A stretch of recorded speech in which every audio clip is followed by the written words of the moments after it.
কে তোমারে জানতে পারে। স্বামী চেতনানন্দ। আমরা ভাবের সঙ্গে এই গানটি গাই। কে তোমারে জানতে পারে, তুমি না জানালে পরে। বেদ বেদান্ত পাই না অন্ত, খুঁজে বেড়াই অন্ধকারে। কঠোপনিষদে আছে, যমে বৈশ্য বৃণুতে তেন লভ্য। এই আত্মা যার প্রতি অনুগ্রহ করেন তিনিই আত্মাকে লাভ করেন। ঈশ্বর দর্শন ঈশ্বরের কৃপায় হয়। শ্রী মা কৃপা করে কয়েকজন ভাগ্যবানকে তার স্বরূপ দেখিয়েছেন। এই দর্শনগুলি আমাদের সন্দেহাকুল অবিশ্বাসী মনে বিশ্বাস ও ভরসা জাগায়। শ্রী মা স্বয়ং জগদ্ধাত্রী।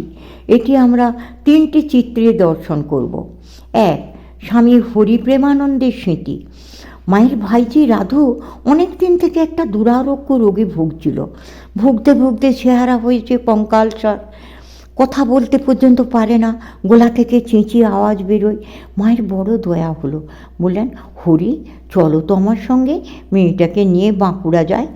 বাঁকুড়ায় বৈকুণ্ঠ আছে, অ্যালোপ্যাথিক এমবি ডাক্তার, কিন্তু হোমিওপ্যাথিক চিকিৎসা করে, খুব নাম হয়েছে।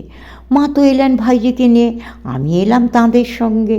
বাঁকুড়া মঠে তখন ঘরবাড়ি বিশেষ হয়নি, বাইরের লোককে বিশেষ করে মেয়েদের থাকতে দেওয়ার মতো জায়গা মোটেই ছিল না। তাই কিভাবে রোডে একটা ছোট ঘর ভাড়া নেওয়া গেল। সেখানে মায়ের ভাইজির চিকিৎসা হতে লাগলো। ঘরে মাত্র দুটি কামরা, একটিতে থাকে রুগী, আরেকটিতে মা আর আমি। সেদিন সন্ধ্যার পর ডাক্তার মহারাজ স্বামী মহেশ্বরানন্দ রুগী দেখে ফিরে গেছেন। আমাদের কামরায় একটা ছোট টুল ছিল, মা তার উপর বসে আছেন। আমার কি মনে হলো, মায়ের দুটি পায়ে হাত বুলিয়ে দিতে লাগলাম। শুষ্ক দুখানি পা, মায়ের শরীর তখন জীর্ণ শীর্ণ হয়ে গেছে। পায়ে হাত বুলোতে বুলোতে হঠাৎ মনে প্রশ্ন জাগলো, মা কি সত্যিই জগৎজননী? জগৎজননীর এমন শিরা বের করা পা? প্রশ্নটা মনে উদয় হলেও মুখে কিছুই বলছি না, পায়ে হাত বুলিয়ে যাচ্ছি। ধীরে ধীরে অনুভব করতে লাগলাম, এ তো একজন বৃদ্ধা শীর্ণ পা নয়, এক যুবতী নারীর সুপুষ্ট পা। কাছেই একটা হ্যারিকেন জ্বলছে, তার আলোয় স্পষ্ট দেখলাম আলতা পরা অপরূপ দুটি চরণ, ঘন সন্নিবিষ্ট পরিপুষ্ট অঙ্গুলিতে অর্ধচন্দ্রের মতো পদনখের শোভা।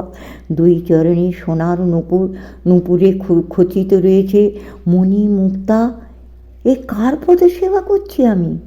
বিস্ময়ে হতবাক হয়ে চরণ থেকে আমার দৃষ্টি নিবদ্ধ করতে চেষ্টা করলাম মায়ের মুখের উপর। তাকিয়ে দেখি স্বর্ণকান্তি ত্রিনয়না চতুর্ভুজা নানা অলঙ্কার শোভিতা জগদ্ধাত্রী মূর্তি। মাথায় মুকুট, হাতে অস্ত্র, তার সর্বাঙ্গ থেকে বিচ্ছুরিত হচ্ছে অপরূপ জ্যোতি। ভালো করে দেখবার আগেই মা মা বলে চৈতন্য হারালাম। কতক্ষণ যে ওই অবস্থায় ছিলাম কে জানে। যখন চেতনা ফিরে এলো তখন দেখি মা আমার পিঠে হাত বুলোতে বুলোতে বলছেন, ও হরি, ও হরি, কি হলো তো, ওঠ ওঠ। উঠে বসলাম, দেখলাম শীর্ণ দেহা বৃদ্ধা মা রোগ যন্ত্রণা কাতর ভাইজিটির দিকে তাকিয়ে বসে আছেন। এই আমাদের জগৎজননী মা শারদামণি, ভগবান শ্রী রামকৃষ্ণের লীলা সঙ্গিনী। জয় মা, জয় ঠাকুর। 2, স্বামী মহেশ্বরানন্দের দর্শন। গোয়ালপাড়ায় মায়ের চিকিৎসা প্রসঙ্গে জয়রামবাটির এক প্রাচীন সন্ন্যাসী সূত্রে একটি ঘটনার সংবাদ জানা গিয়েছে। ঘটনাটি হলো, গোয়ালপাড়ায় মা ডাক্তার মহারাজকে ওষুধ দিতে বললেন।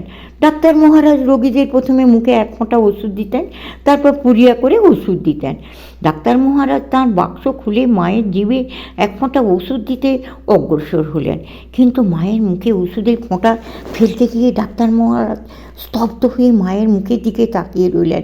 হঠাৎ মা বলে উঠলেন, কি গো বৈকুণ্ঠ, ওষুধ দাও। ডাক্তার মহারাজ চমকে উঠলেন, তার হাত কাঁপতে লাগলো। তিনি মায়ের মুখে ওষুধ না দিয়ে শিশিটিকে পুনরায় বাক্সে রেখে দিলেন। তারপর মায়ের চরণে সাষ্টাঙ্গ প্রণিপাত জানালেন। মা বললেন, কি হলো বৈকুণ্ঠ, আমায় ওষুধ দিলে না? ডাক্তার মহারাজ কম্পিত দেহে বললেন, দিচ্ছি মা, তবে মা এ কি দেখলুম। মা কথা ঘুরিয়ে নিয়ে বললেন, বাবা আমার খুব কষ্ট পাচ্ছি, তাড়াতাড়ি ওষুধ দাও। মহারাজ ওষুধের পুরিয়া মার হাতে দিয়ে বললেন, এখনই খেয়ে নিন।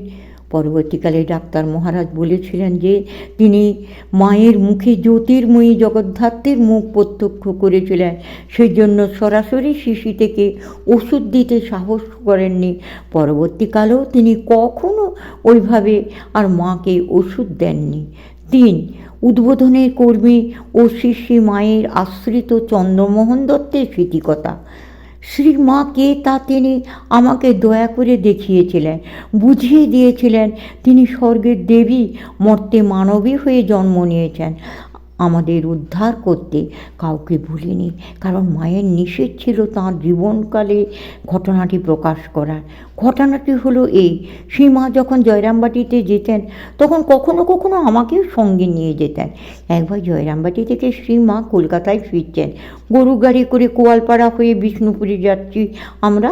আমার হঠাৎ খুব ইচ্ছা হলো সে মায়ের আসল রূপ দেখার। এক জায়গায় গাড়ি থামিয়ে মা বিশ্রাম করছেন গাছের ছায়ায়। নিরিবিলি থেকে মাকে একান্তে বললাম, মা, আপনি আমাকে সন্তানের মতন স্নেহ করেন। আপনার দয়াতেই আমি স্ত্রী, পুত্র, কন্যা নিয়ে বেঁচে আছি। সমস্ত আপদ বিপদ থেকে আপনি রক্ষা করছেন। তবু আমার একটা অতৃপ্ত বাসনা আছে। সেই বাসনা আপনি পূর্ণ করে দিলে আমার মনস্কামনা 16 কলাই পূর্ণ হয়। সেই মা বাসনাটি জানতে চাইলেন। বললাম, আপনার আসল রূপ দেখায় আমার শেষ বাসনা। মা কিছুতেই রাজি হলেন না। অনেক কাকুতি মিনতি করায় মা গডরাজি হয়ে অন্যান্যদের বললেন, তোমরা একটু সরে যাও, ওর সঙ্গে আমার একটু কথা আছে। আমাকে বললেন, দেখো, শুধু তুমিই দেখবে, ওরা কেউ দেখতে পাবে না। কিন্তু আমার আসল রূপ দেখে ভয় পেও না। আর যা দেখবে কাউকে বলবেও না যতদিন আমি বেঁচে থাকবো। এই কথা বলে মা আমার সামনে নিজ মূর্তি ধরলেন, জগদ্ধাত্রী মূর্তি। মায়ের ওই দিব্য জ্যোতির্ময়ী মূর্তি দেখে আমি তো ভয়ে একেবারে কাঠ। মায়ের শরীর থেকে জ্যোতি বেরোচ্ছে, চারিদিক জ্যোতির আলোয় আলো হয়ে গেছে। তীব্র আলোর জ্যোতিতে আমার চোখ ধাঁধিয়ে গেল। তারই মধ্যে দেখতে পেলাম মায়ের 2 পাশে জয়া বিজয়া। আমার সমস্ত শরীর থরথর করে কাঁপতে লাগলো। কাঁপুনি আর থামে না, স্থির হয়ে দাঁড়াতে পারছি না। মায়ের পায়ে লুটিয়ে পড়লাম।